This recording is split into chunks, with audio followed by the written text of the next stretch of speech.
Pilipinas, magandang gabi po. Oras po natin, alas 6:40 ng gabi. May problema ka ba sa batas? Hihimayin yan ng kumpanyera ng bayan. Attorney Cheryl Adami Molina, si Attorney Cam sa Usapang Legal. Usapang Legal.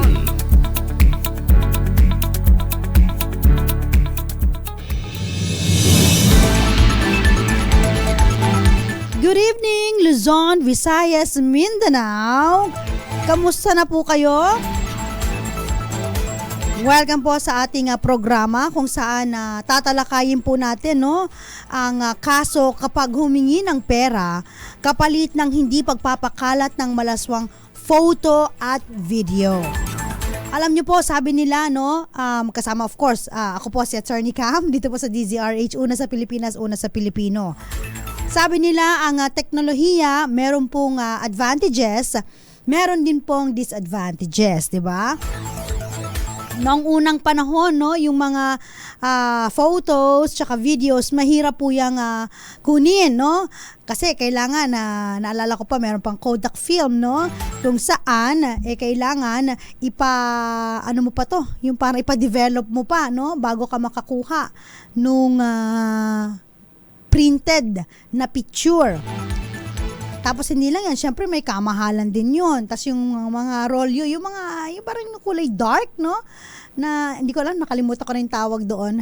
Kung saan yun po yung ginagamit para ma-print po yung picture ninyo sa dark room pa nga, di ba? Ngayon, syempre dahil meron na pong teknolohiya, andyan na po ang ating mga smartphone. Kagandahan po niyan, again, tayo po ay nagkaroon ng immediate connection between our families, our relatives, our friends, and of course, minsan our loved ones.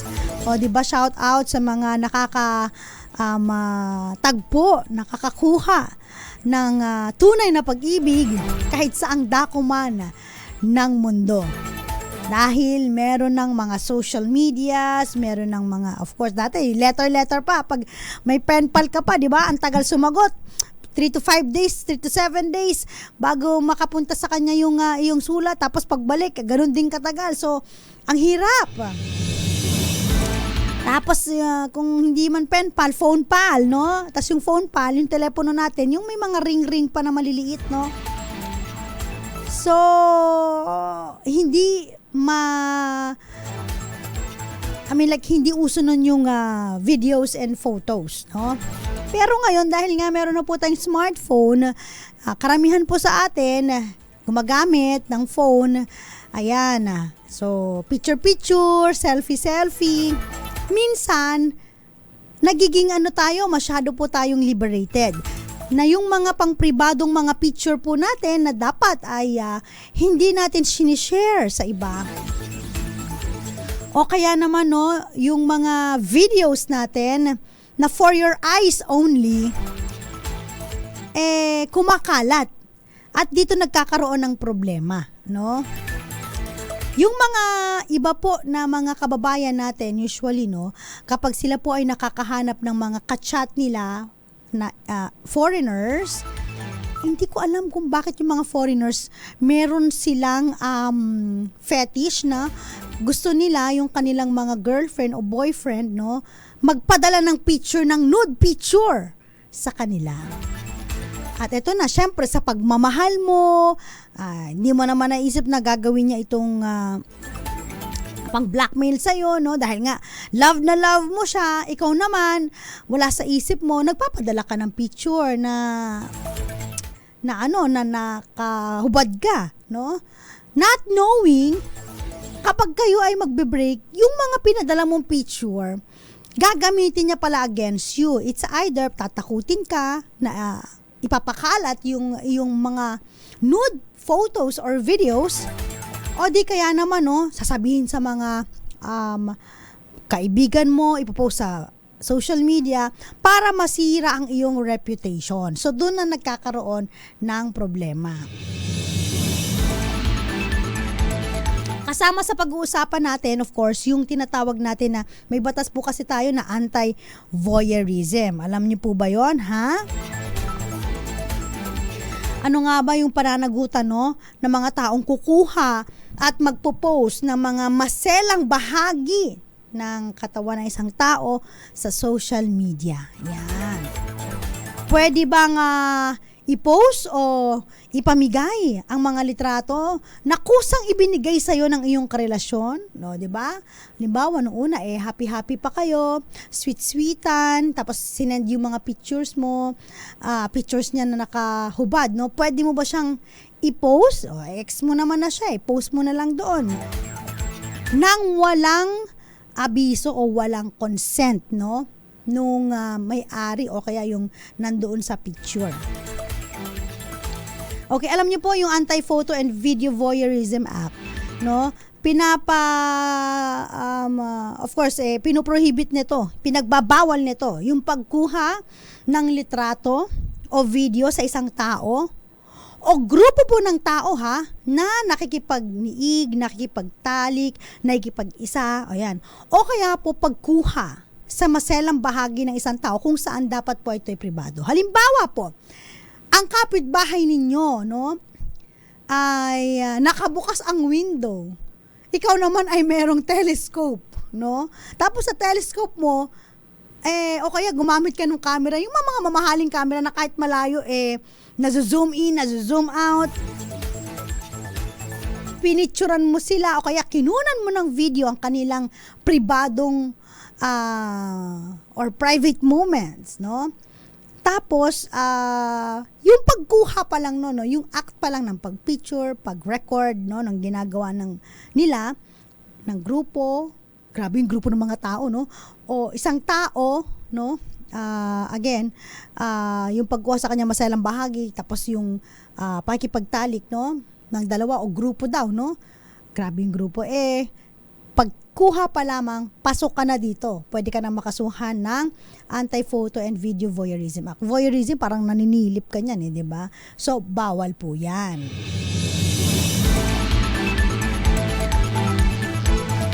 At pangalawa, ha, pinagbabawal din po sa ating batas yung pagkopya o muling paggawa ng litrato o video ng sexual na aktibidad, no? Ibig sabihin, vinidyo mo, tapos o kaya pinicturan mo, tapos nireproduce mo, no? Pwedeng pinaprint mo ng marami, ginawa mo pang flyers, di ba?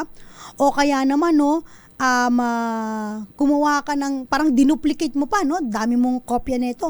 Bawal din po yan. Yung pag-duplicate, bawal din po yan. At pangatlo, syempre, pinagbabawal din po yung pagbibenta o pamamahagi ng litrato o video na nirecord. So, nanilip ka na nga, nireproduce mo, ginawa mo pang flyers, pinagbibenta mo pa, no? Yung nilagay mo pa sa CD, may uso pa ba yung CD ngayon? Ay, USB. Nauso pa yung USB ngayon, Ni CD mo pa, ni USB mo pa, nilagyan mo pa ng title, inedit mo pa, no? Grabe, no? So, bawal din po yan, no, sa ating batas. At syempre, bawal din po yung publication o pagbo-broadcast. Halimbawa po, no, sa magazine, paglalagay sa mga VCD, sa mga live stream, alam nyo po, tsaka mga app, no. Hindi ko po alam, no, meron akong parang napanood na isang documentary or parang short video lang, no, from TikTok, no, kung saan merong isang kilala na porn lady na parang ginawa niya ng pagkakitaan, no? O, hanap buhay ito, no? Ito naman, with consent niya, sarili niya. What if yung example natin kanina na vinidyo niya, yung kapitbahay, tapos, nireproduce niya, tapos nilagay niya sa isang live streaming app, no?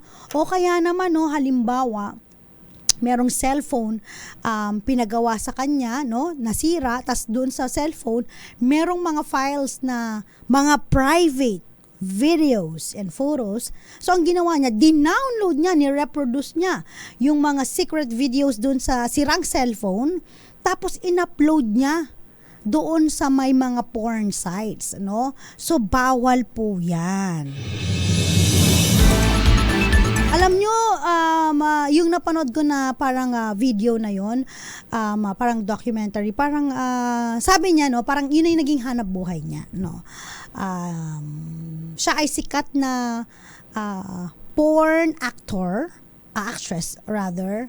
Tapos main source of income niya is yung sa porn sites, and then ang ginagawa daw niya, nire-redirect niya yung mga followers niya para manood nung videos niya, no. So may mga ganun po, no. Eto again, yung sa kanya naman with consent. Tsaka siya yun. Alam nga naman na ireklamo niya yung sarili niya, no. So of course hindi siya kasali dito sa pinag-uusapan natin. Ang pinagbabawal po is yung pagkuha mo ng ibang tao ng kanilang pribadong ginagawa, sexual na aktibidad, mga masaselang bahagi nang wala nilang consent. Medyo liberated na po kasi ngayon ang panahon, no? Hindi tulad ng panahon ng mga lolo't lola natin, ng mga magulang natin, no? Dahil nga again, merong advantage at disadvantages. Parang isa lang yung advantage, no? Sige, advantages at disadvantages ang teknolohiya. So isa sa mga disadvantages itong yung mga link na mga ganito, no, yung mga porn sites, no. Sana tutukan ito ng ating gobyerno, no, kasi pag nag-click ka lang or nag-type ka lang, parang ang dali lang i-search, no. Paano na yung mga kabataan natin na magiging expose agad sa mga ganitong mga sites, no? Alam mo sa ibang bansa, yung mga ganitong sites ay talagang ban. Dito sa Pilipinas, hindi ko alam kung bakit hindi siya maban, no? Sana lumakas po yung ating panawagan, no, sa DICT, sa ating gobyerno, natutukan sana itong mga to para mapangalagaan din yung mga kabataan natin na hindi maagad ma-expose sa mga ganitong extreme na mga sites, okay? May mga question pa, paano kung pumayag ako na mag-video kami tapos nasira yung phone ng kanyang jowa tapos yung nag-ayos daw ay pinost. Again po, no, kahit na pumayag po yung nandoon na kinunan, halimbawa silang dalawang magjowa, no, sila ay pumayag na sige mag-i-video natin yun. Hindi ko lang alam kung bakit kasi kailangan pa i-video yung mga pribado. Hindi ba pwedeng i-memorize nyo na lang? Pwede ba yun? Memorize na lang? Kaya kailangan pang i-video for your eyes only. Okay, so pumayag, no, ang magjowa na mag-video silang dalawa, no. Parang ano to case nila, anyway, sikat na bokalista at saka isang sikat na business woman na ngayon ay happy family naman, no. So pumayag sila na magpa-video, pero yung nasira yung phone, yung nag-ayos ng phone, dinownload at pinost.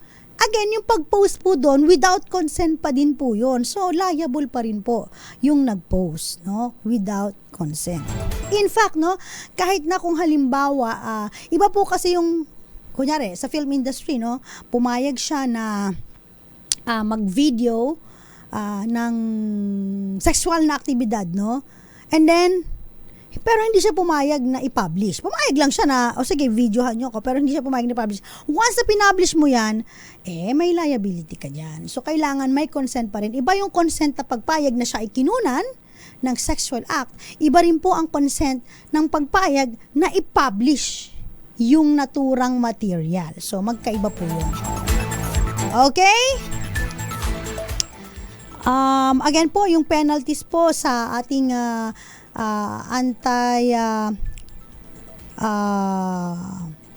Photo and Video Voyeurism Act po.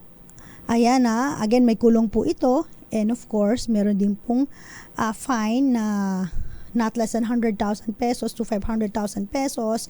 If I'm not mistaken, yung kulong po nito not less than 3 years to 7 years. So mas maganda na igalang natin yung mga pribadong ginagawa, no, ng mga kababayan natin, kakilala ninyo, no, o kaya kung sino man, no, kung mayroon man kayong makuha na photo or videos na hindi naman ninyo kilala, so wag nyo nang i-reproduce at wag nyo nang i-post.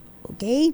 So, shout out muna tayo. Magandang gabi po sa mga nakatutok sa atin sa DZRH News. Kami po ngayon po ay live. Hanapin nyo lamang po DZRH News Facebook Live. Andyan po kami. Magandang gabi po kina Roxanne Costo Liberty, Epion Pareha, Jericho Ferrer, at J. Evad Narud De Vera. Yan. Ronald Bascos Rabino, Jerry Sumagaysay, and Rogelio Pagdanganan, Clara Jr. Magandang gabi po. And shout out din po sa mga, of course, kay Nanay Jovita, kay Papa Will, at kay Nanay Connie ng Virac, Ilocos Norte. Nanonood sa atin lagi yan. Amon Biton, Will Conciso, and Rodeline Bayona, Alan Evaristo, Boboy Puertos, Irene Albondovar. Magandang gabi po. So, mamaya, meron pong isang kaso po no, na dinicide ang Korte Suprema kung saan dito, bukod sa kinuha na niya or meron siyang mga picture ng nude photos mula sa kanyang ex-girlfriend, hindi pa siya nakontento na basta i-post lang ito. Ang gusto niya bigyan pa siya, no? Parang binlockmail niya. Bigyan siya ng pera, humingi siya ng pera kapalit, no? Nang hindi pagpo-post ng mga photo and video na mga nude, no? Kaya naman pag-uusapan natin 'yan sa pagbabalik po ng ating programa.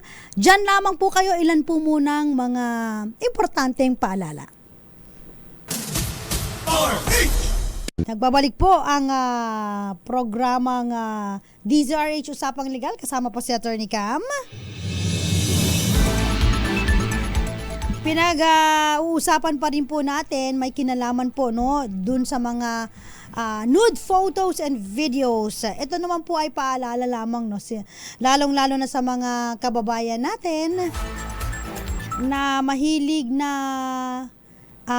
makipagrelasyon sa mga banyaga, kasi as far as I know, karamihan po sa mga banyaga, no, again, very liberated, so nangihingi ng mga nude photos. Marami tayong mga kliyente, mga nakakausap na ganyan, no. Ang problema kapag nag-break na, tinatakot sila ng kanilang mga foreigner boyfriend, no. So nakakalungkot. At dito rin sa Pilipinas, no, usual yung mga magjowa, mag-sing-irog, mag-boyfriend girlfriend, no. Kung of course, di naman kayo sure kung kayo ba talaga sa finals, no? Dami dyan, mga 10 years, no? Pero naghihiwalay, tas hindi rin naman pala sila kakatuluyan. Minsan may saglit lang, no? Minsan buwan lang, weeks lang, no? Pag ganyan po, no, mas maigi siguro na wag na muna mag-share ng mga pribadong pictures or videos. At mas maigi na makikilala nyo naman ang isa't isa nang wala namang sharing ng mga nude photos or videos. Tanggap muna tayo ng report mula kay RH27 Noche Kakas. Lalaking nangulimbat ng piyesa ng sasakyan, arestado ng National Bureau of Immigration dyan po sa Maymuntinlupa. RH27 Noche. Huli sa aktong nangangahoy ng piyesa ng sasakyan ang isang lalaki sa NBI impounding facility sa lungsod ng Muntinlupa. Ayon kay NBI Assistant Director for Intelligence Service Noel Bukaling, miyembro umano ng isang grupo ang naaresto na ilang ulit na umanong nagtakaw sa impounding area. 24 oras namang binabantayan ang lugar, ngunit may nakakalusot pa ring mga residente na mula sa paligid na bahay na naintap kaya natiklo ang suspect. Na kumpiska sa suspect ang isang bag na naglalaman ng ginahoy na lumang stereo at mga kable ng sasakyan. Ayon kay NCR Director Attorney Ferdinand Labin, maliit na kasong pagnanakaw, ngunit hindi umano dapat palalagpasin. RH27 na si Kakas DCRH, una sa Pilipinas, una sa Pilipino. Maraming salamat, Noche Kakas. Ano ba yan? Uso pa rin ba yan? Nangangahoy. Pag sinabi pong nangangahoy, di ba yung parang chinachap-chap yan, tapos kukunin, ibebenta. Nako, buti naman, arestado. Thank you so much, RH27, Noche Kakas. May question dito, no?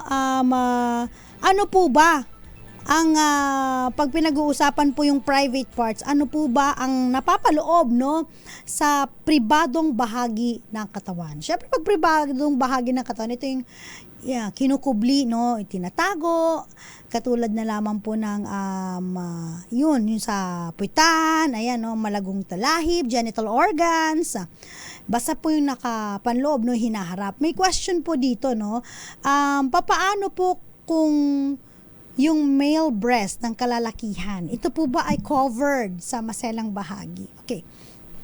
Ang male breast po ng kalalakihan, hindi po ito covered, ano po, no? In fact, yung mga kalalakihan kasi parang it's normal for them, no? Parang pag naghubad sila, no? Pag tapos ng basketball, magtatakbo, o kaya naman may matapos ang ginagawa sa bukid, di ba, no? Pag sila po pinagpawisan, nagtatanggal sila. So it's parang normal sa kanila. So hindi tinatago, hindi kino-cover. Unlike yung hinaharap po ng mga kababaihan, that is private, no? So again po, ang private area of person, kabilang dyan yung mga undergarment, clad genitals, public area, buttocks, female breasts. Okay? So importante na malaman din po natin yan, no? At eto may nag-post, mamaya yung question na yan. Tapusin lang natin ito, no? So yung po yung tinatawag natin na private area of a person, no?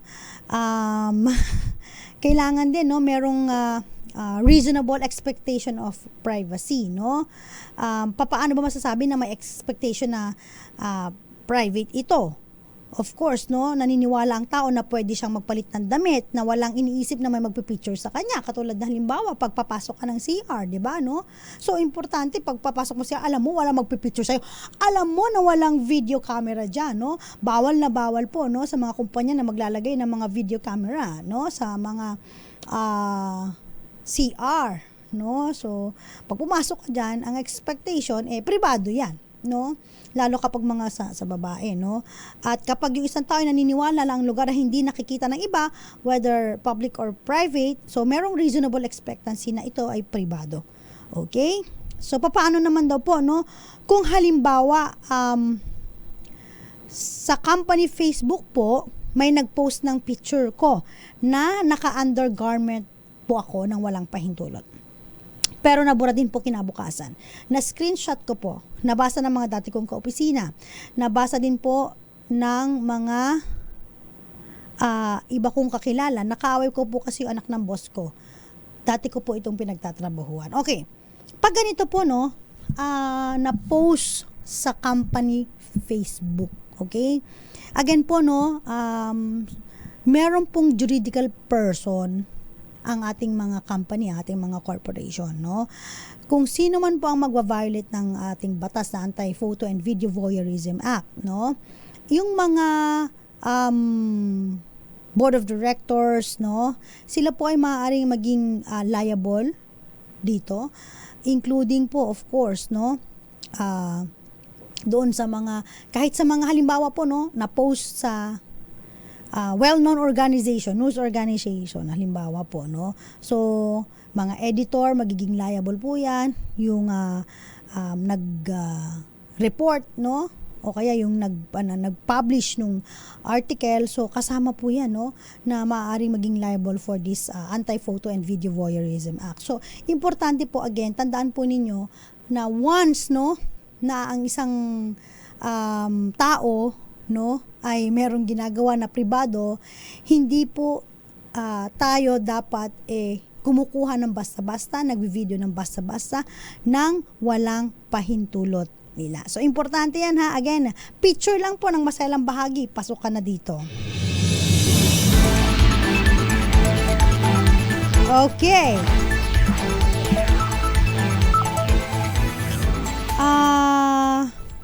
Anong kaso po kaya kapag ginaya ang Facebook ko, pati yung mga information ko. Tapos nanghihingi ng pera sa mga FB friends. Alam mo, may mga ganito, no? Illegal access po ito, no? Identity theft, pwede rin to, no? Kaya dapat importante, no, na yung mga social media accounts niyo, dapat, no, kayo lang ang nakakaalam. Ito pa, no, paalala lang, tsaka pasintabi, no, sa mga jowa, mag-boyfriend, girlfriend, o magsing-irog, no, kung ano man ang tawagan ninyo. Kung kayo po ay may mga sariling mga Facebook accounts, no, minsan ang ginagawa kasi ng iba, pag merong doubt, no, na merong kachat tong ibang karelasyon mo, ang gusto mo, ibibigay sa'yo ang password ng kanyang social media accounts. Hindi po natin ito sinasang-ayunan, no? Kasi po, alam nyo po ba, even po na mag-asawa, no? Halimbawa kayo po yung nagpakasal. Kahit kayo po yung nagpakasal, hindi po mandatory, no, na nawawala ang inyong right of privacy, no? Ibig sabihin yung cellphone ninyo, pwede pa rin yang merong password na hindi alam ng mister nyo or misis ninyo, no? Kasi again, hindi dahil kayo kinasal, merong yung right of privacy ninyo, pribadong buhay ninyo ay nawawala or nadidissolve. Yun nga lang, no? Ang gusto ng mga iba, pag mag-asawa, pag ito, level na mag-asawa, para complete trust, no? So, nagbibigayan sila ng password. Wala namang problema yon, basta may consent yung asawa. Kasi ako, alam ko ang password ng aking mister sa kanyang mga Facebook account, sa kanyang mga emails, so alam ko yan. Pero siya, hindi naman niya hinihingi yung yung password ko. Pero open naman, no? Yung phone ko, may password yan. Alam na niya yung password. Kung gusto niya tignan, tignan niya, wala namang problema. Pero ako, na-access ko yung kanyang password, yung Facebook, and everything. So, ibig lang sabihin, pag mag-asawa, hindi siya nawawalan, pero it's up to you kung okay. Pero pag mag-boyfriend, girlfriend, mag-jowa pa lang, or magsing-irog pa lang, dating relationship, hindi maganda na kayo po ay nagbibigayan ng password, no, sa inyong mga cellphone. Again po, yung inyong identity, yung inyong privacy, parang isinusuko nyo na, ibinibigay nyo na agad-agad, no. Ang nangyayari, dito na po, no, nagkakaroon ng problema. Yung mamayang kaso na ikukwento ko, no, na dinesisyonan po ng Korte Suprema last year, 2024, may kinalaman po sa pag-share ng password, no, doon po sa social media account. So, may danger po yan. So, kayong mga nabubulag sa pag-ibig, pag hiningi ang inyong password or PIN, no, wag na wag nyo pong basta-basta ibibigay. Again, sabi nga sa kanta, que sera-sera. Whatever will be, will be. The future is not ours to see. Que sera-sera. Di ba, no? Ibig sabihin, hindi natin alam ang future, no? Maaaring maging negative yan at yung pagbibigay nyo ng inyong password, yan po ang ikapahamak ninyo. Okay? So, mas maigi, dapat po, nasa inyo yan. Kaya maganda ngayon, no? Meron ng mga parang authenticator, parang gano'n, no? Parang may mga 2 ways na kailangan mayroong i-authenticate pa para ma-open ang iyong mga Facebook account. So, okay yung mga yan. Tsaka yung yung mga biometrics, no? They are using yung facial feature, yung fingerprints. Ang problema, kapag ni-register mo yung partner mo, doon sa may fingerprints din. Kasi pag sa fingerprints po, di ba may biometrics, may fingerprint number 1, fingerprint number 2. Ibig sabihin kahit ano yung fingerprint po doon, makaka-open ang account mo. Pati yung facial recognition. So mas maigi, ikaw pa rin. Tsaka sariling facial recognition pa rin. Huwag kang magsasama ng iba, no? So you always look into consideration yung privacy mo. Dapat mo ay hindi sinishare sa iba, okay? Mamaya pag-usapan natin kaso na kung saan, no? Ito, no, dinesisyon na noong May 18, 2024. Ano nga ba ang kaso kapag humingi ng pera? Kapalit ng hindi pagpapakalat ng malaswang photo and video. Ito po, no? Napaka-interesting story po na ito. Sa pagbabalik po ng DZRH Usapang Legal, shoutout muna sa mga nanonood sa atin sa channels, sa mga cable channels po, Sky Cable Channel 129, Signal Channel 18, Destiny Cable Channel 129, Cable Link Channel 3, Bicol CATV System, TVZ Cable Network, JP Cable TV, Madera Cable TV. I have TikTok account. Hanapin niyo lang po Attorney Cam ATTYCAM.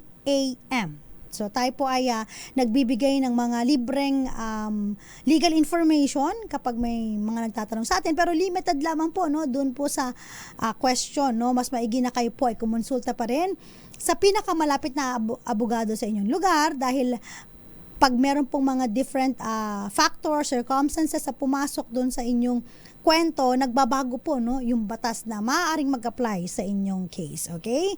Muli po, babalik po ang Usapang Legal kasama si Attorney Cam. Oras po natin, 15 minuto makalipas ang 7:00 ng gabi.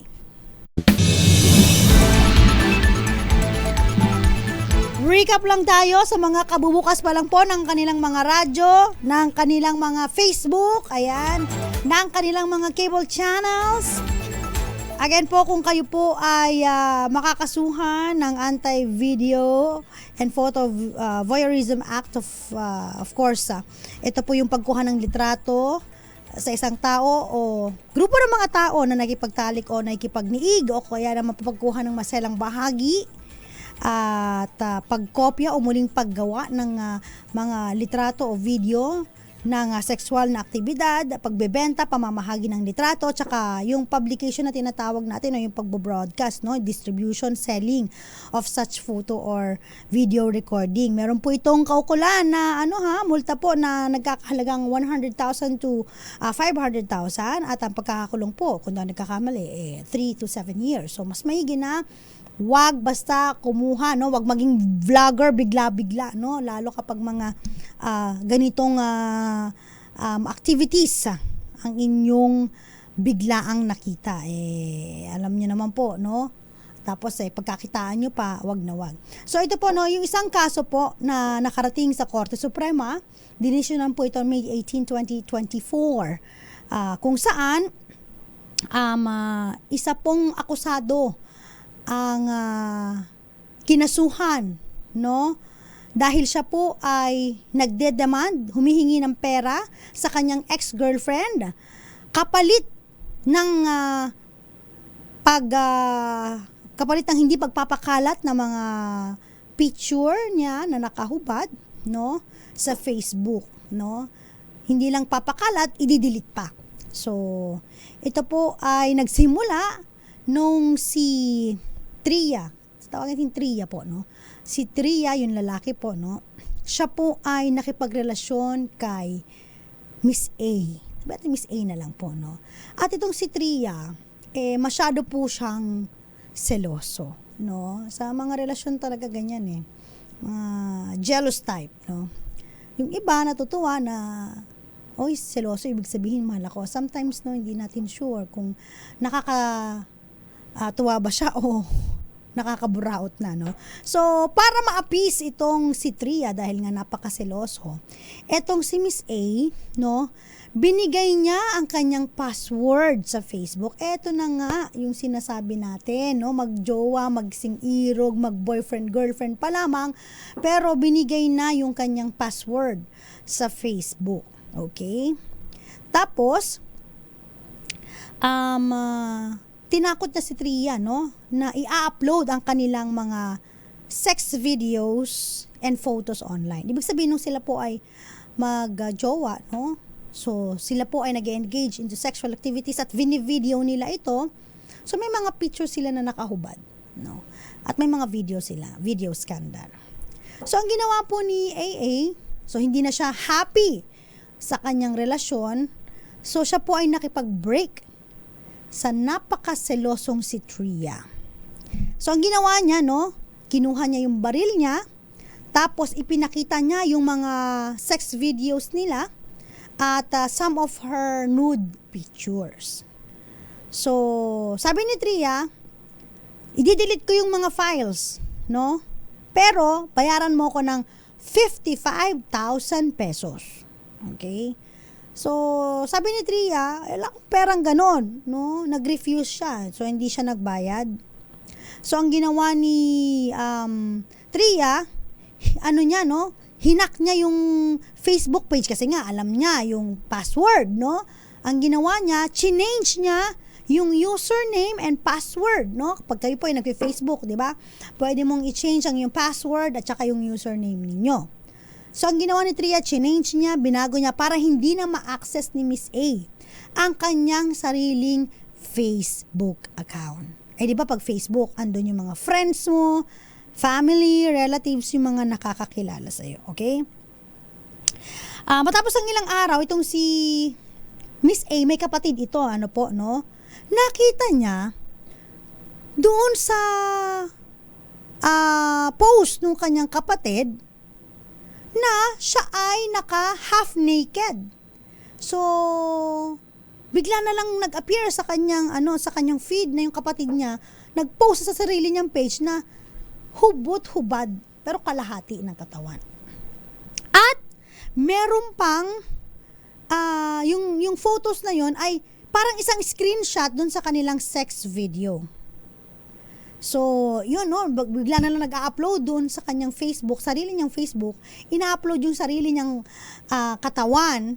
It's either photos o kaya dun sa screenshot dun sa kanyang sex video. Diba? Alam na natin kung sino may gawa. Yung kanyang super silosong ex-boyfriend na si Tria. Yan ang masalimut na kwento.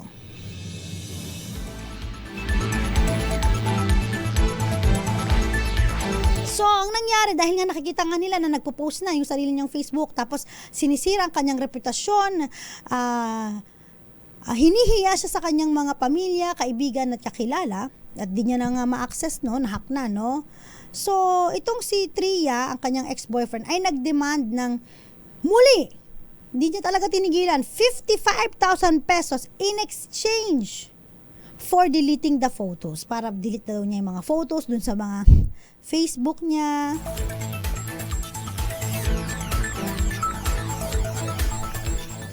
At sabi naman ni Miss A, hindi niya kaya ang 55,000 pesos. 20,000 pesos lang ang kaya niya. So, continue pa rin yung demands ni Tria doon kay Miss A.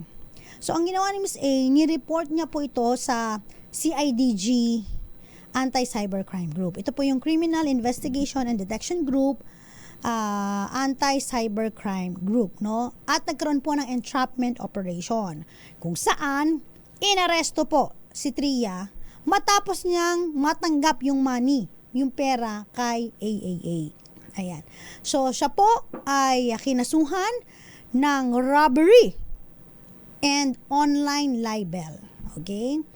So, ayon po sa RTC, sabi ng RTC, guilty itong si Tria. Robbery. Okay? Pero na-acquit siya sa online libel for lack of evidence. Okay? So, umakyat hanggang sa nakarating po sa Korte Suprema. At ang sabi ng Korte Suprema, tama ang conviction. Robbery. Kasi ano po bang elements ng robbery, di ba? So, meron pong personal property belonging to another, yung pera, There is unlawful taking of that property, kinuha niya. And the taking is with intent to gain, Meron siyang intensyon na makinabang. At there is violence or intimidation. Yung intimidation is yung pagpupwersa, na i-delete yung photos kapag nakuha yung 55,000 pesos. So, sa kasong ito, sabi ng Korte Suprema, si Miss A, clearly, siya ay nag-part sa kanyang pera, humiwalay dun sa kanyang pera, in exchange for the deletion of her nude photos posted in Facebook, dun sa Facebook page niya, Again, the taking was deemed complete the moment na si Tria, ay kinuha niya, nakaposes niya yung pera. Okay? So, itong kaso na ito, no, ay dinesisyonan last year. So, ibig sabihin, no, blackmail, no, sabi nga nila, blackmail, no, pwedeng makasuhan ng kasong robbery kung sino man po ang magdidemand na humingi ng pera kapalit ng pagpapakalat ng malaswang photo or video or pag-delete ng malaswang photo or video.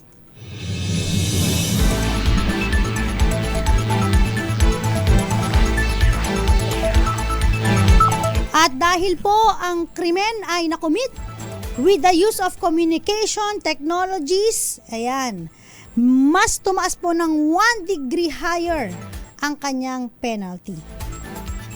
Okay, in accordance po sa Cybercrime Prevention Act. Yan po yung kaso, no? Yan, yun naman nangyayari kapag halimbawa ang pinaka-sweet na love life ninyo ay nag-turn into maasim, sour, no? So, hindi nyo alam. So, again, kesera-sera, whatever will be, hindi natin alam ang future, kung kayo ba ang magiging mag-asawa at irerespeto ba niya ang inyong mga private moments, no? As much as possible, no? Kung magkakaroon kayo ng mga private moments, huwag nyo nang i-picture, huwag nyo nang i-video. Kasi baka maging sanhi pa ito ng maruin ang yung reputation, source of humiliation, dahil nga baka pag hindi kayo naging sakto or swabe, baka maisipan ng isa na gamitin ito laban sa inyo, no? Masakit, no? Imbis na mag-part ways kayo ng maayos, meron pa kayong bubog, no?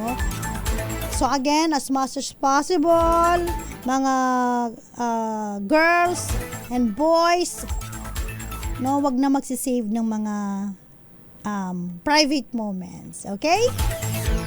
Thank you so much. Maraming salamat. Pahabol greetings lang po tayo sa mga nanonood sa atin. Ayan, shout out